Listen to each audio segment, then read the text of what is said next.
नमस्कार दोस्तों, होलिका दहन भगवान श्री कृष्ण के परम भक्त प्रहलाद की याद में मनाया जाता है। भगवान श्री कृष्ण के काल से इस त्योहार से रंग जुड़ गए और उसे उत्साह की तरह मनाया जाने लगा। आइए जानते हैं होलिका दहन से जुड़ी भक्त प्रहलाद की कथा। एक समय असुर राज हिरण्यकश्यप विजय प्राप्ति के लिए तपस्या में लीन था। मौका देखकर देवताओं ने उसके राज्य पर कब्जा कर लिया। उसकी गर्भवती पत्नी को ब्रह्मर्षि नारद अपने आश्रम में ले आए। वे उसे प्रतिदिन धर्म और विष्णु महिमा के बारे में बताते।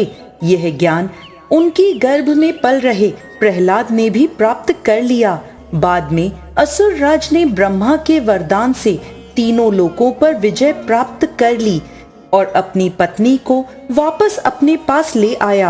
हिरण्यकश्यप के महल में उसके पुत्र प्रहलाद का जन्म हुआ। वहीं राजा हिरण्यकश्यप बहुत अहंकारी था और वह खुद को ईश्वर मानता था। इसी कारण उसने अपने नगर में हर एक व्यक्ति को इस बात के लिए जोर दिया कि वह किसी भी देवी देवता को नहीं बल्कि उसकी पूजा करें। हर कोई उसके खौफ से उसे पूजने लगा। लेकिन हिरण्यकश्यप का पुत्र प्रहलाद गर्भ में पड़े संस्कारों के तहत भगवान विष्णु का परम भक्त था। बाल अवस्था से ही प्रहलाद ने भगवान विष्णु की भक्ति शुरू कर दी थी। पिता के लाख समझाने के बाद भी प्रहलाद ने उनकी एक न मानी और विष्णु भक्त बना रहा। इससे क्रोधित होकर हिरण्यकश्यप ने अपने गुरु को बुलवाकर कहा कि ऐसा कुछ करें कि यह बालक विष्णु का नाम रटना बंद कर दे। गुरु ने बहुत कोशिश की किंतु वे असफल रहे।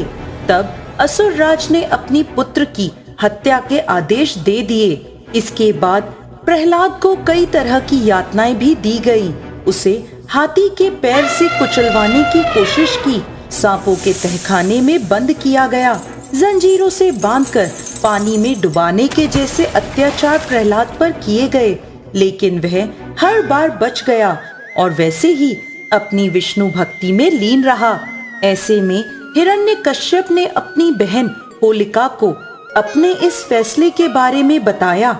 होलिका को ब्रह्मा जी से एक ऐसा दुशाल दिया गया था जिसे ओढ़कर वह अग्नि से भी नहीं जल सकती थी।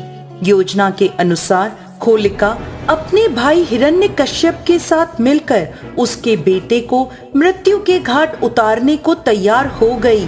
योजना अनुसार होलिका को दुशाला के साथ अपने भतीजे प्रहलाद को लेकर हवन कुंड में बैठना था। इसके बाद फागुन मास की पूर्णिमा तिथि को होलिका प्रहलाद को लेकर कुंड में बैठ गई। लेकिन भगवान विष्णु की कृपा से अचानक से ऐसी तेज हवा चलने लगी कि उस दुशाला ने उड़कर प्रहलाद को ढक लिया और होलिका उस अग्नि में जलकर भस्म हो गई और प्रहलाद का बाल भी बाका नहीं हुआ। यह देखकर हिरण्यकश्यप अपने पुत्र से और अधिक नाराज हो गया। हिरण्यकश्यप को एक वरदान था कि वह ना दिन में मर सकता था, ना रात में, ना जमीन पर मर सकता था और ना आकाश या पाताल में। ना मनुष्य उसे मार सकता था और न जानवर या पशु पक्षी। तब भगवान श्री हरि विष्णु ने नरसिंह अवतार धारण किया और संध्या के समय आधा सिंह और आधा मनुष्य का शरीर धारण कर नरसिंह भगवान ने हिरण्यकश्यप की हत्या अपनी गोद में लेकर करी। इस तरह बुराई की हार हुई और अच्छाई की विजय हुई। देव कृपा से अधर्म और उसका साथ देने वाले हिरण्यकश्यप और उसकी बहन का अंत हुआ। इस कथा को याद करके हर साल होलिका दहन का पर्व मनाया जाता है।